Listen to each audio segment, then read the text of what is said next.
All right. Well, thank you for being with me here today, Antoinette.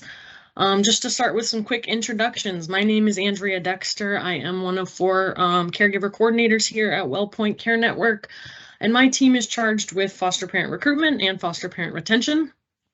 So a lot of my experience actually comes from working in residential treatment facilities, working in the child welfare system as an ongoing case manager. So pretty closely involved with this whole concept of, meeting children where they're at, really implementing trauma-informed care and that sort of thing. I love getting people interested in foster care. I love talking about the need and all of that. So that's kind of what today's session's focused around, is me just conducting a quick interview with one of our very experienced and veteran foster parents here, Antoinette Roberson. Thank you for joining me. Thank Miss you for having me. course. Ms. Roberson has been licensed with WellPoint or Sainte or Saint Emilion Lakeside, as all of our previous names has been, for almost 10 years. So like I said, we got a veteran with us today to answer some questions, give you the ins and outs of what this world of foster care kind of looks like. Through that 10 years of experience, Ms. Roberson has gained valuable knowledge and tools and experience over that period of time working with different programs in child welfare, not just foster care, but kind of starting off as kinship care and then moving into general foster care and then kind of graduating into treatment foster care.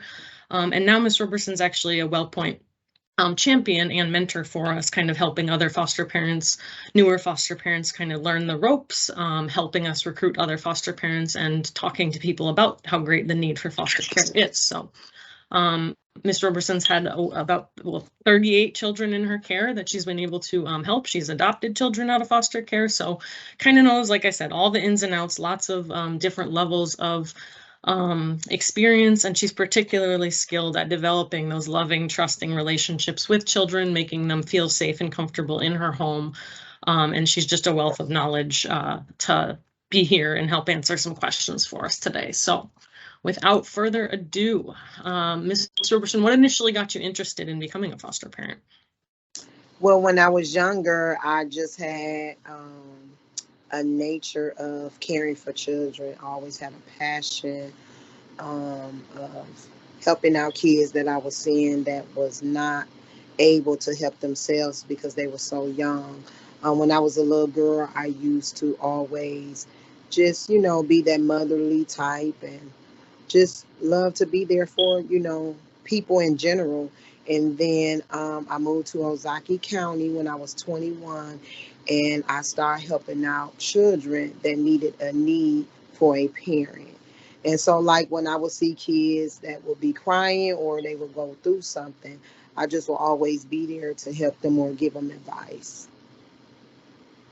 It's awesome. Yeah, we get a lot of people into this field that have kind of just always been that compassionate, wanting to, be in the helping fields and things like that. And it really is a skill to be able to hone in on what a certain child needs, right? It's not like a one size fits all kind of treatment plan for our kiddos. You really need to learn those kids' strengths and weaknesses and kind of hone in on that and pay attention. And yeah, that's a big part of getting to know our kiddos and making sure we're meeting them where they're at and meeting the needs that they have specifically.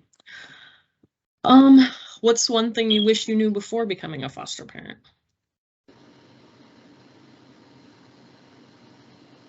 The court system.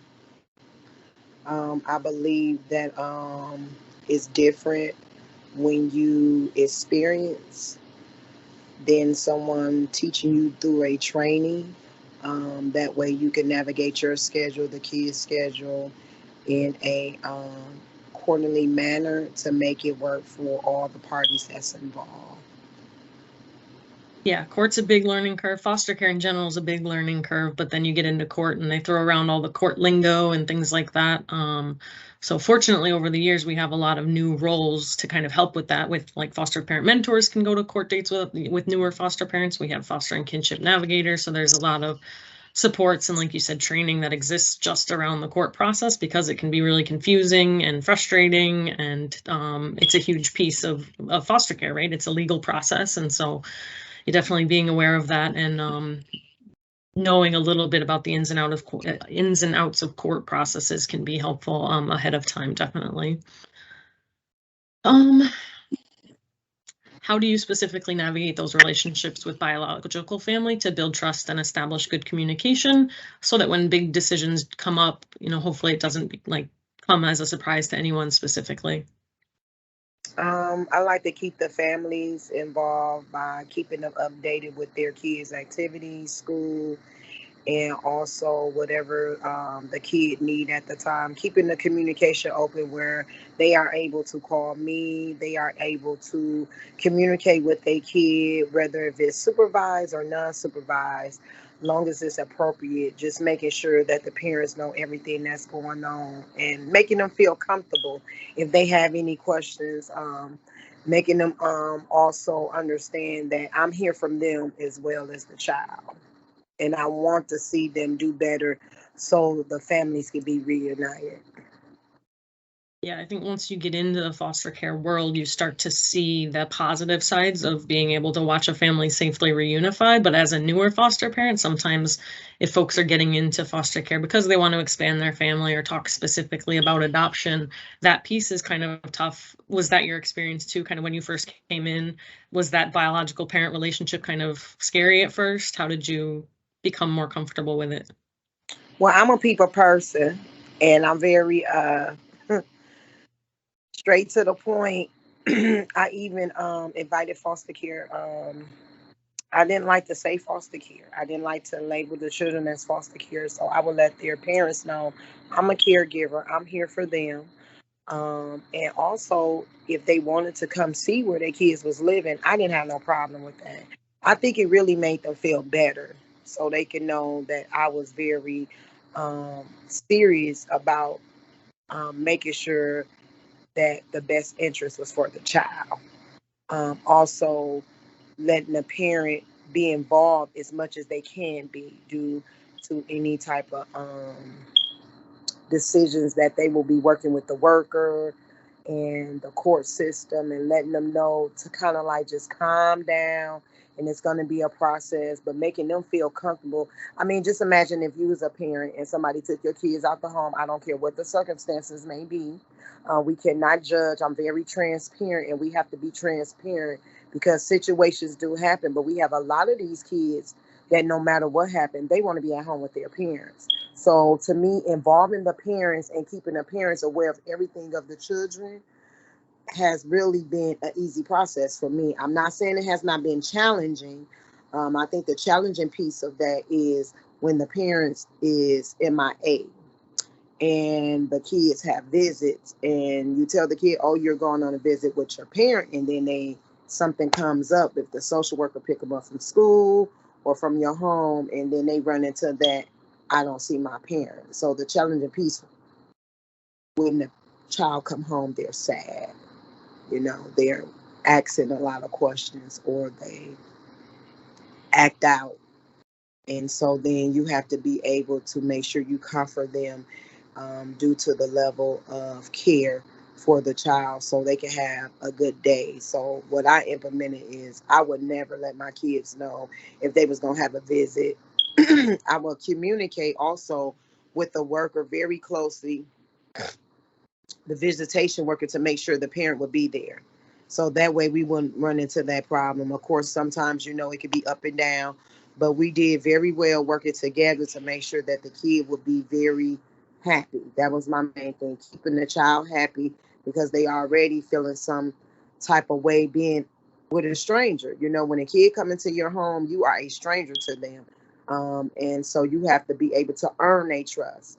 You cannot be so aggressive on stating that you're trying to help them, because really they don't care about that. They want to know, where is my mom, where is my dad, especially if the kids are separated, where is my family. And so when you implement all these different tendencies to make it better for the child, as long as you just keep it focused, it's all about the children, I think everything will run pretty smoothly from my point of view of what I experienced in my home. Yeah, part of what we teach with, trauma-informed care is having that, perspective shift and seeing the parents as humans as well that can change and do better. So that kind of helps develop those relationships, understanding that you can not only help a child heal, but you can help a whole family heal.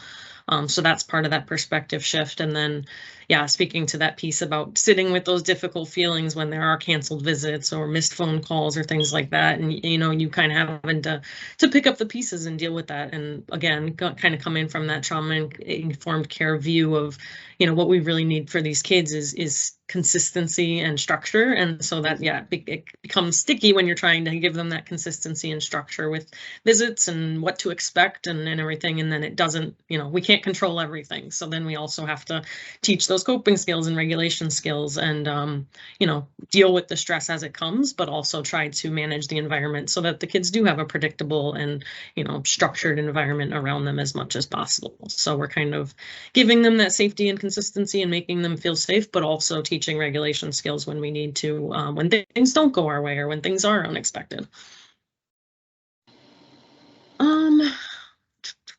Let's go with what has been the most challenging part of foster care for you?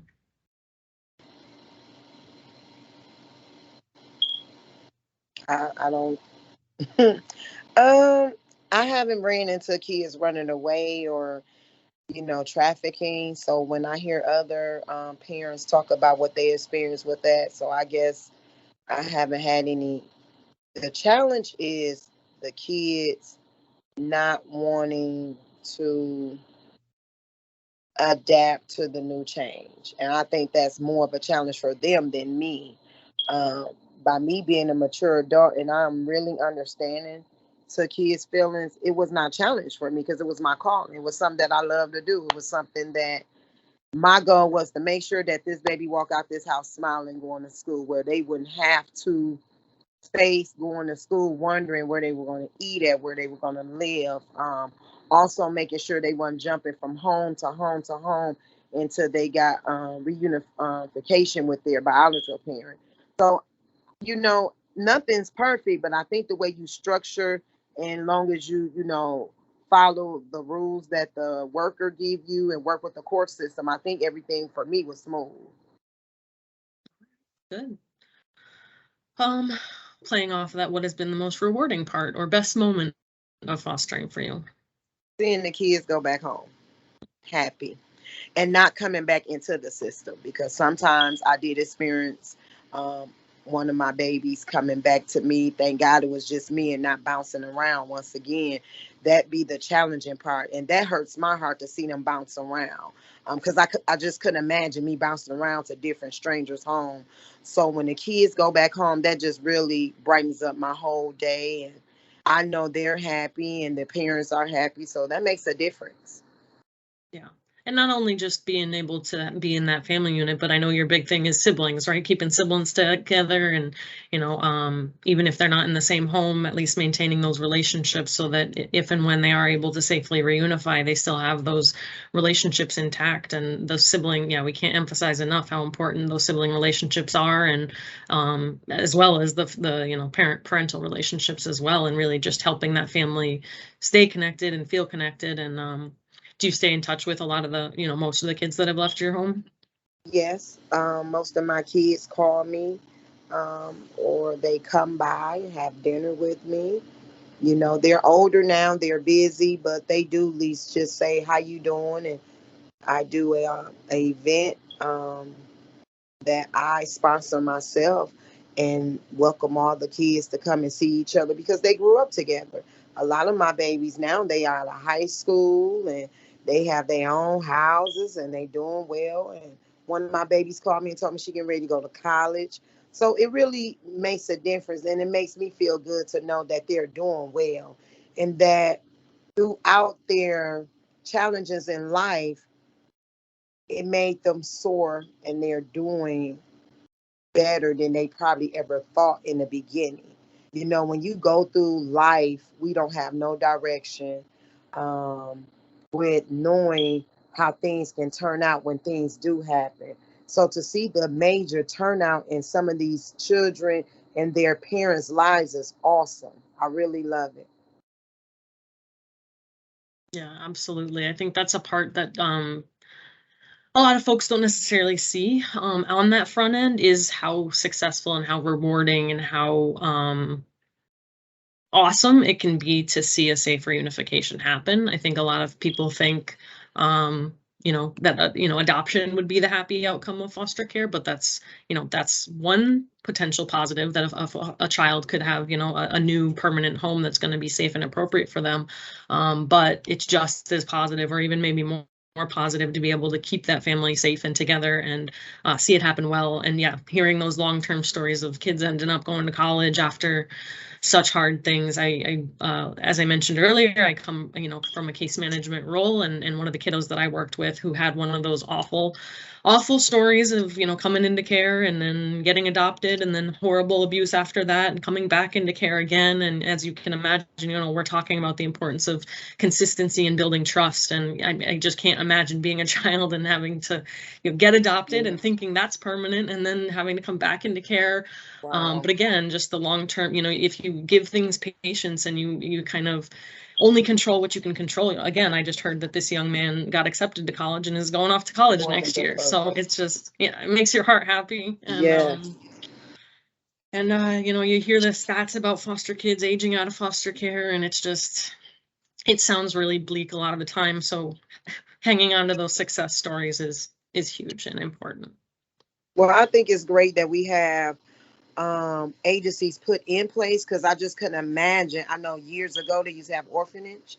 I just couldn't imagine seeing some of the kids that you see today just out on the street if we didn't have these tendencies put in place for the families. So I think that's a blessing within itself to have agencies to navigate if things do happen.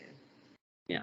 And just the emphasis in probably the last decade or 15 years, the big push has been keeping families together, trying to seek out family more, for so kiddos are staying with aunts and uncles and grandmas. And if that can't happen, they're still going to have visits, right? Things in the past, like foster care and child welfare, get a bad rap because kids would literally be removed from the home and then not have visits, never see their siblings again, and go, like you said, into orphanage type situations. And none of that is trauma informed, right? So that is absolutely kind of the opposite of what we're trying to do now in maintaining those relationships, making kids feel safe in a home environment.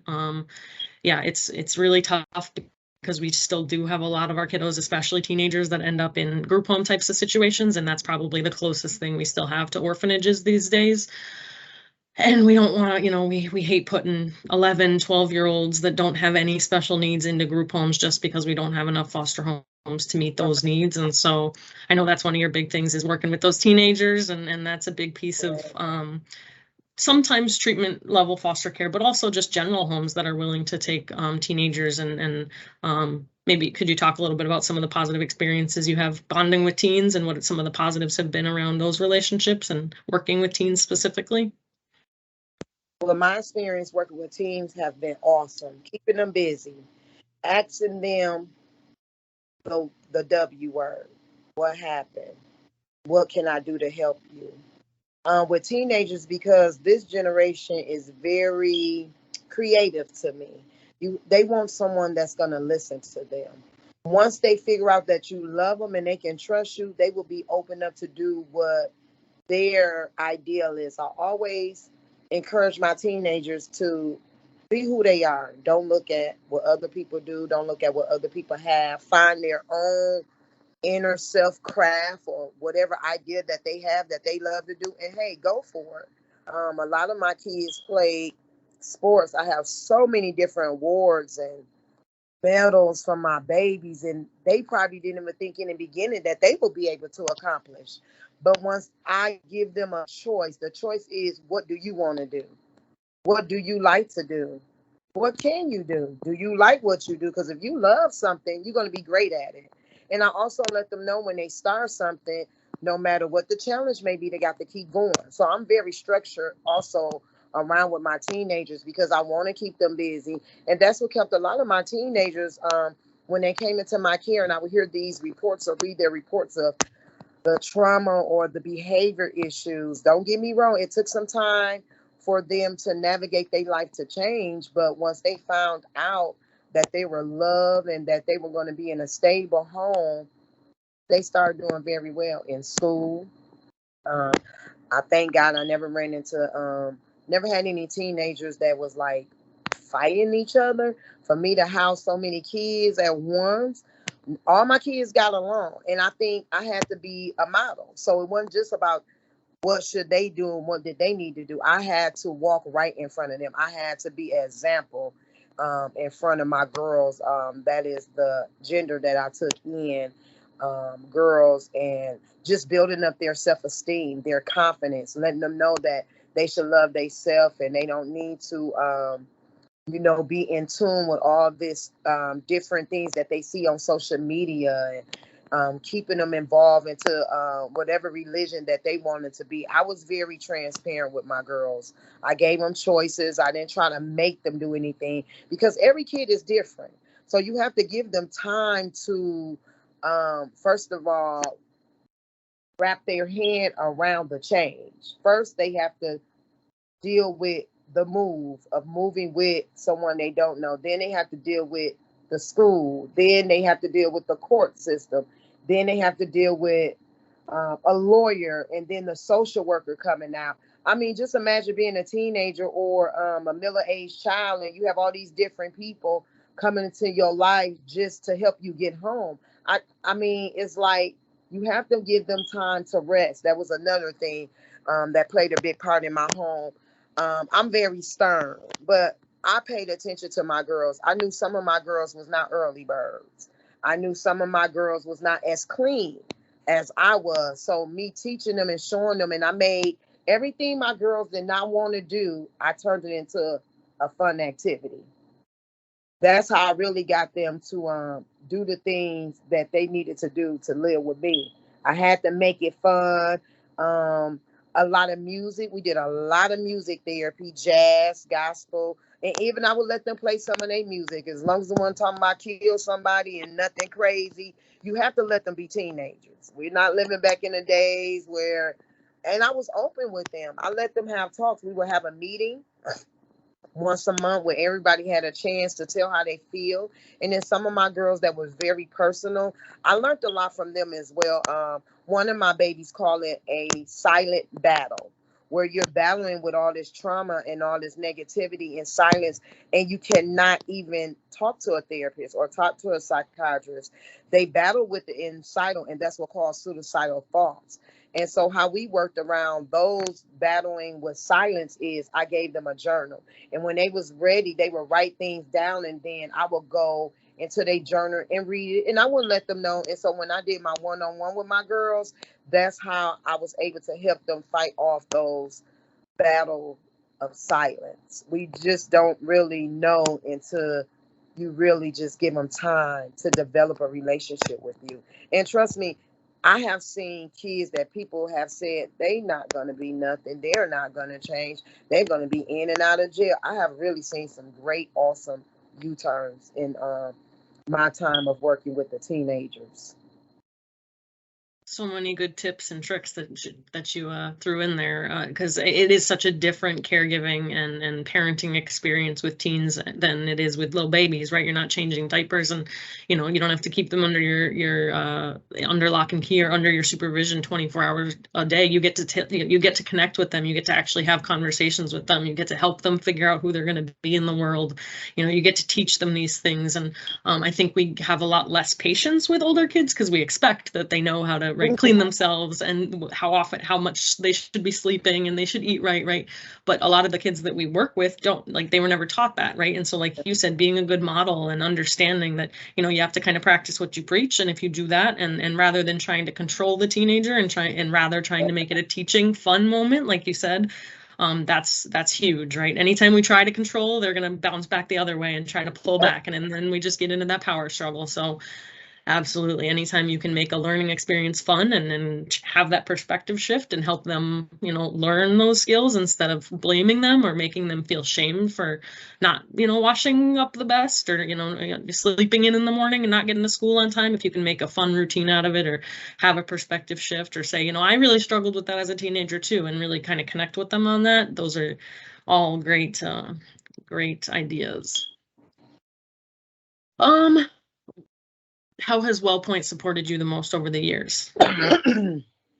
Giving me the tools and information I need to help the kids. It was so important to me to see kids go home. I never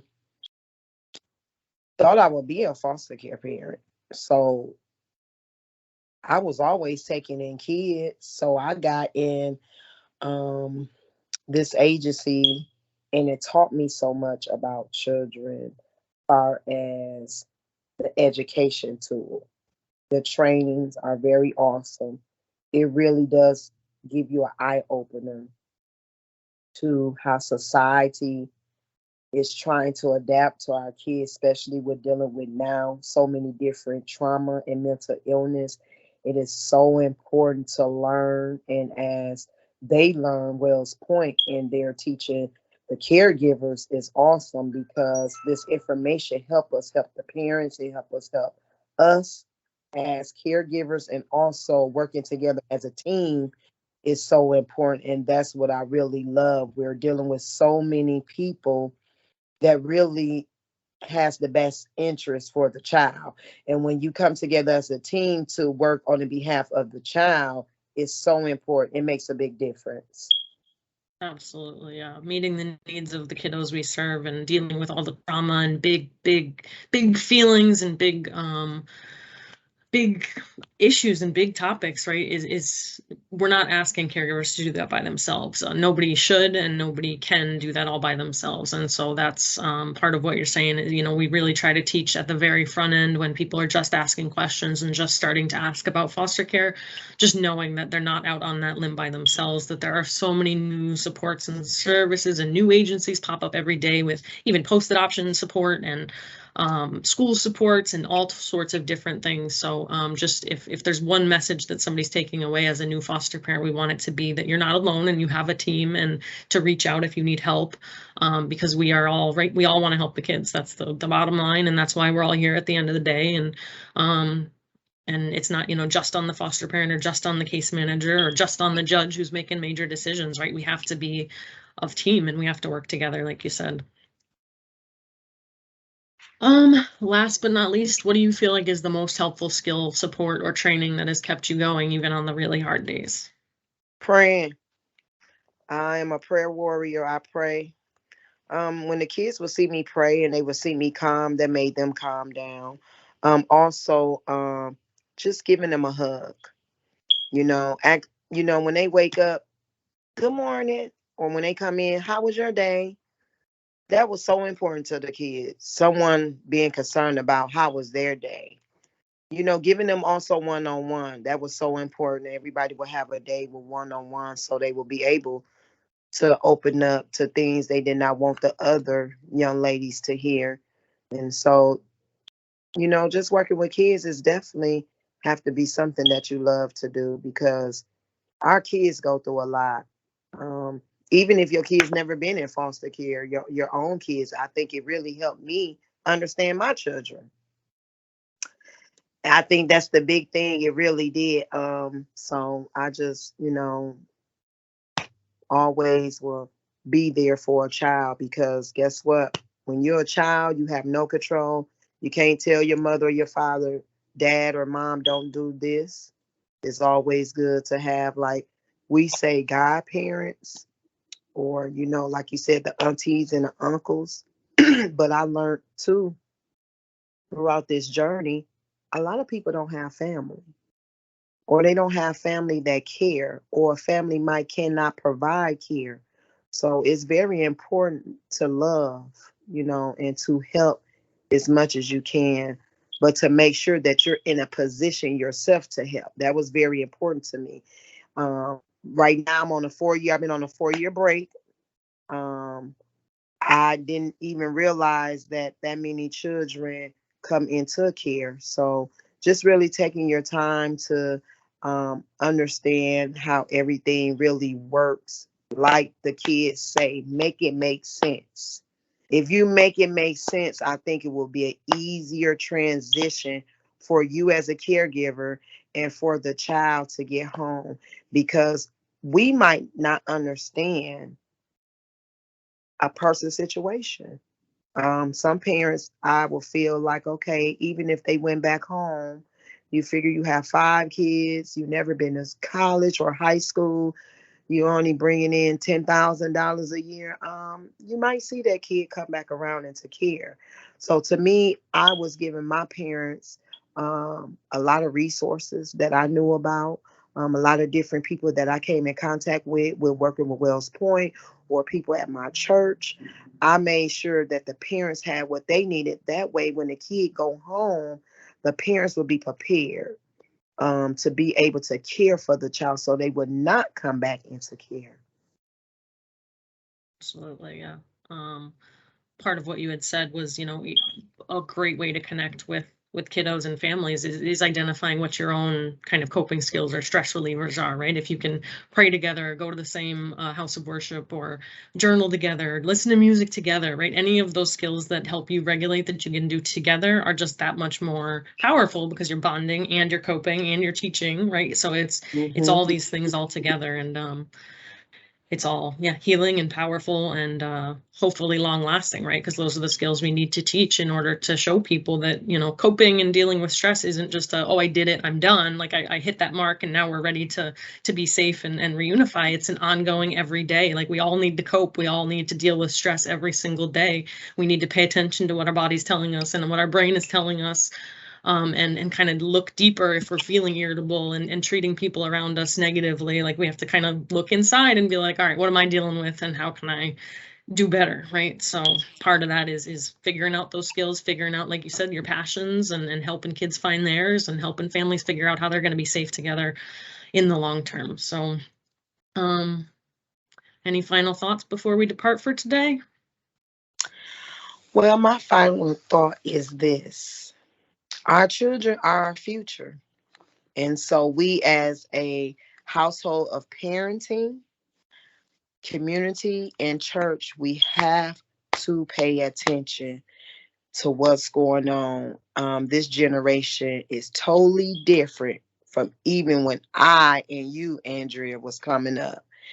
They are not as strong as us. They are not as, they're easy to be influenced. And so we have to keep that key eye opener for our kids. We have to let them be able to express themselves, because what I am seeing now is a drastic, drastic change with our children in our society, and that's all cultures. And so we have to show them so much love. We cannot say, well, you should do this, or I thought you knew this. No, we have to really build up their character so when we are away from them, they can stand.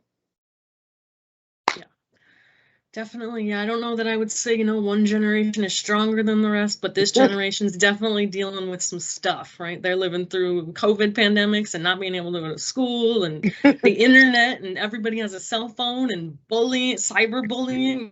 There's a lot out there to deal with. And so they're dealing with a lot. So I don't know if it makes them, they definitely still have the capability to be strong, but we need to teach them, like you said, as the caregivers, as the parents in their lives.